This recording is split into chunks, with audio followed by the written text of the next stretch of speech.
which was when you wake up in the morning, you don't ask yourself if you're happy. Oh, completely not. But what's funny about that was a lot of that kind of like masculine, like self-help is for men. Yeah. But as a woman, I find that really helpful. Because you said women just want to be happy. They just want to wake up and feel happy. Yeah. But you said, no, wake up and just, what did you say? Wake up at... Yeah, so have I created something or am I doing... Yeah, so the basic premise is that the paradigm of happiness is completely misunderstood. I believe that, because people always say to me, oh, well, you have all this money, Tate, but are you happy? As if I'm going to be like, no. Like I guess what they're hoping I'm going to do. Yeah. I'm like, bro, I'm fine. Yeah. Enjoy the bus. No, but the point is the whole paradigm of happiness is largely misunderstood. And we talk about happiness in society as if it's the most important metric, and I'd actually argue that it's not an important metric at all. And it's also really, truly amazing how what you define in your mind, the limits you set in your mind of what happy is and what happy isn't, becomes very, very true. So I watched a very interesting documentary once about colors. And it was colors. Yeah. And it was a tribe in Africa that used different words to describe colors. So to them, blue and yellow are the same color, same word, right? And also, these two very different shades of green. And I'm talking about like grass and a leaf, like basically the same shade of green. They're completely different colors. So when they showed them blue and yellow and they said, can you tell the difference? They're like, no, it's the same color. I can't tell the difference between the blue and the yellow. Well, they couldn't see the difference? They couldn't see it, even because in their mind it had one word. So because they grew up their whole life and it had one word, those two colors within that spectrum, to them it's just like it's one color. They couldn't see the difference, just like we'd say different variants of pink, it's all pink. They couldn't really see the difference. Whereas the two very different shades of green, they're like, oh yeah, that's that. Oh, they're completely different. So the point is, their own mental blocks, their own mental barriers where they had mentally decided to put the brakes, controlled their reality. And people often talk about being happy, and what they do is they talk about being happy in the same way a child in their very giddyish Christmas morning happiness. You know, like, hee, I'm happy. That's never gonna be long lasting. That's gonna be temporary. If you were like that all the time, you wouldn't even get anything done, right? You wouldn't even be a mature adult. So the idea that you're out here searching for that feeling permanently is asinine and it's immature. That is certainly happy, sure. But I've changed the paradigm of where happiness is. For me, anything above distraught is happy. Besides 3 or 4 monumentally destructive events that are gonna happen throughout my life, like a loss of a family member or something, unless I really, really feel down, I'm happy. So if I wake up, it's not I'm thinking if I'm happy or not. If I'm not devastated, I'm happy. It's black or white. If it's not black, it's white. So even if I wake up and I'm furious and I'm stressed and I'm pissed off and I got much to do, I'm still happy. I've decided I'm happy. My happiness barrier isn't this little giddyish at the top. My happiness is everything besides feeling distraught. That's how I've designed it in my mind. So I describe myself as a happy person, and I don't really put much merit on my feeling of the day. I've got things to do. I'm an adult. I get my shit done regardless of whether I'm super happy or slightly less happy. I'm still happy and I still perform, and that's it as a whole. So when I meet guys that go, oh, I want to be more happy, I'm like, bro, that is a stupid, destructive way to try and live your life. To constantly self-analyze and compare your happiness to how happy you were at another period and how you're going to get happy again, trying to get to the top 1 percentile of happiness. It's stupid. It's not real, right?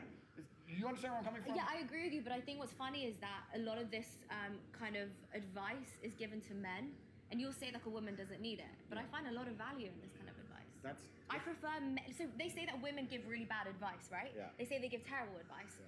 I don't necessarily agree or disagree, but I seek out advice that men give to other men for myself. Good, because I think that a lot of the advice that men give to other men is going to be harsher, more logical, and less emotionally led.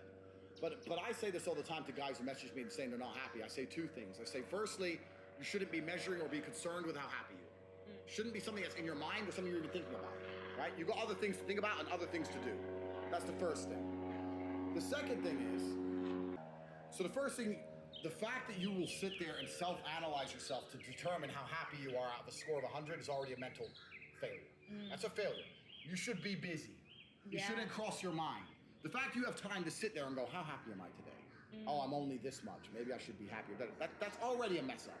The second thing is, and this is the truth, most of you, in fact, the large majority of you, don't deserve to be happy. Why? Because they haven't done the work it requires to be happy. Yeah. You're not a man of genuine excellence in every human metric.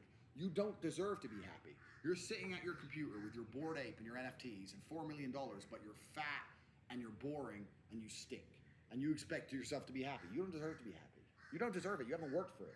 Beauty lies on top of the mountain, my friends. You have to climb it. You have to get all the way up there to see the peak and its amazing view. Let me tell you something. I'm happy because all I've done is suffer. That's all I've ever done is suffer. This is how I got here. Suffer. My life's been nothing but suffering and trauma. That's how I got here. That's why my worldview is so brilliant. That's how I can wake up, and as long as no one has a gun to my head, I am happy because I have suffered.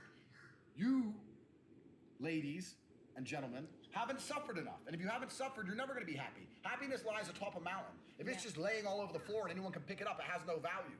People's entire mental model is skewed. You're a crypto guy, right? You believe in NFTs. NFTs, the whole point of them is that there's one. It's the scarcity that provides the value.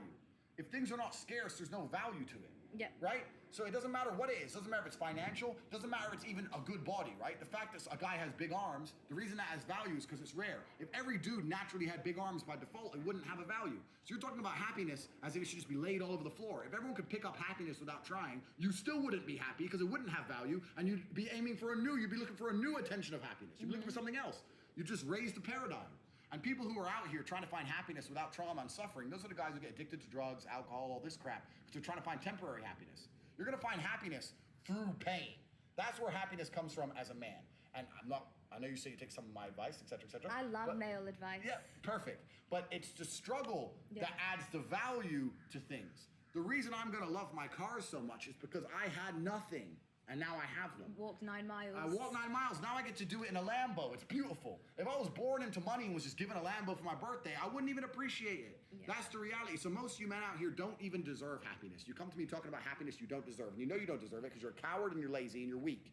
You don't deserve happiness. It's good you're unhappy. That's your own mind telling you you need to do more. Because if you were genuinely making an impact on the world and exerting your entire masculine force out into the universe, if you were genuinely doing that, you'd find happiness. So if you're sitting there feeling depressed, it's because you know you're lazy. You know you're not working very hard.